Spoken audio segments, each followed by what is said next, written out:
Hey there, Ruthie here, and welcome back to my channel. Passover is just a few weeks away, so today my mom's in town, Ellie's here, and we're gonna be making some traditional recipes in our home. There are several dishes that are traditional for Passover, and matzo ball soup is probably by far the most traditional that everyone eats. I mean, there's a reason it's also known as Jewish penicillin. So today, my mom's gonna be teaching Ellie and I how to make the perfect matzo ball soup. To go along with our matzo ball soup, we are also going to be making I think the best way I can describe it is like a Matzo Kugel. It's a baked matzah dish that we eat basically all through Passover. This thing is so delicious on its own, but it's also a great kind of side dish. Think of like cornbread and chili. I feel like how cornbread is, this is how this thing is. And it's so easy to make and so delicious. And I figured I would share with you all as I learn how to make these traditional meals. For the soup, you'll need some matzah meal, some chicken legs. We used about 1.5 pounds, celery, some carrots, zucchini, and an onion, and then some seasoning. We'll start out by getting all our vegetables ready.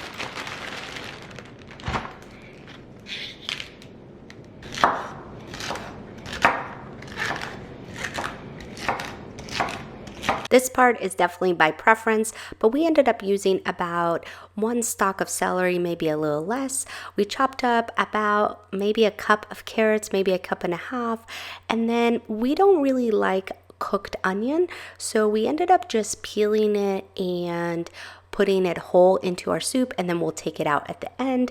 We also chopped up the zucchini, but into fairly large pieces.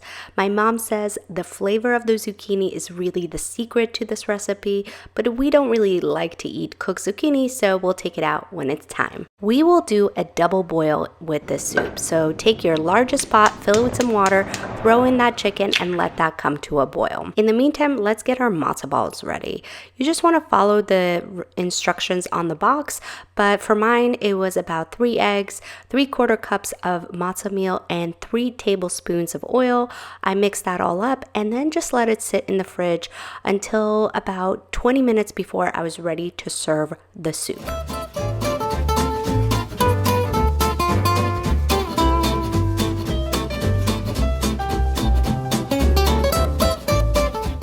Now that the water has come to a boil, we will go ahead and pour out this water. Pour out as much as you can and then refill it. We'll put it back on the heat and cook it at medium to low heat. And this time we will go ahead and add all those yummy vegetables in. We let it cook for at least an hour, but definitely let it cook as long as you want. And now while we do that, let's switch over to our kugel. And we told her how to tie it. Yes. What's this? It's called matzah. Hi. Okay, ready? We're gonna take our matzah, we're gonna put it in here, okay? Okay. You'll help me? Okay, so watch. You're gonna take 1 piece and you're gonna break it down. Boom.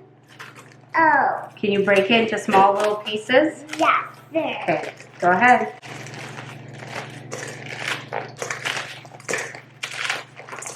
Break it into small little pieces. Whoa!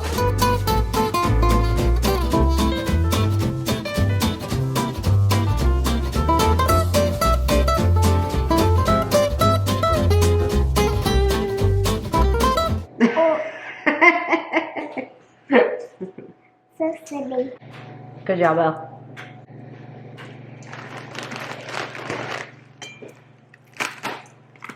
Or more? More, all of it. All right, for this recipe, all you really need is some matzah, milk, butter, salt, and a baking sheet. That is it. So we'll start out by crushing at least a box of matzah. We ended up using, I think, a box and like 1 sheet more. And it was so fun to get all 3 generations mixing together. To that, we added about 5 to 6 cups of warm milk and mixed it really well and then just let it sit. The idea is for the matzah to kind of absorb some of the milk and become really soft.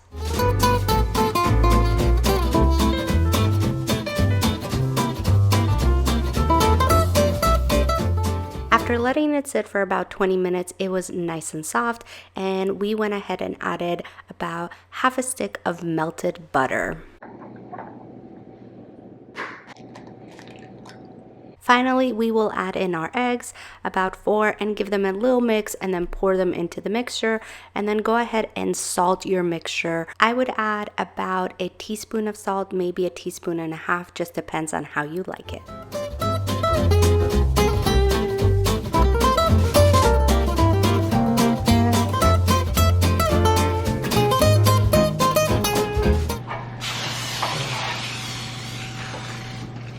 I use this pan to bake it, but you can definitely use those glass Pyrex pans, whatever you use. Just make sure it has a little bit of a wall to it, and go ahead and put some parchment paper on the bottom and definitely give it a good spray. You don't want this to stick, and then just spread it out nicely and put it in the oven. We baked it at a 375-degree oven for about 33 minutes. You just want it to be nice and crispy at the top. Our soup has been cooking for about an hour and a half, and it smells delicious. We did add about 2 tablespoons of that seasoning just to add a little bit extra flavor, but you definitely don't have to. And lastly, we will go ahead and take that matzo ball mixture, roll it into these small golf ball size matzo balls, and throw it in.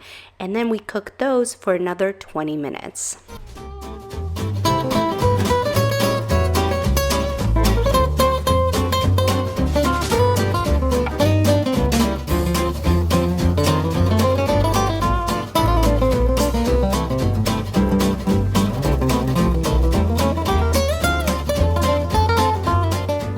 Smells like everything is ready. I really wish you guys could smell this. Anyway, we went ahead and took out our Matzo Kugel, as I call it, and we'll cut that up and just look at how it turns out. Our soup is ready to eat. We'll go ahead and scoop some broth and some matzo balls. I mean, it smells delicious.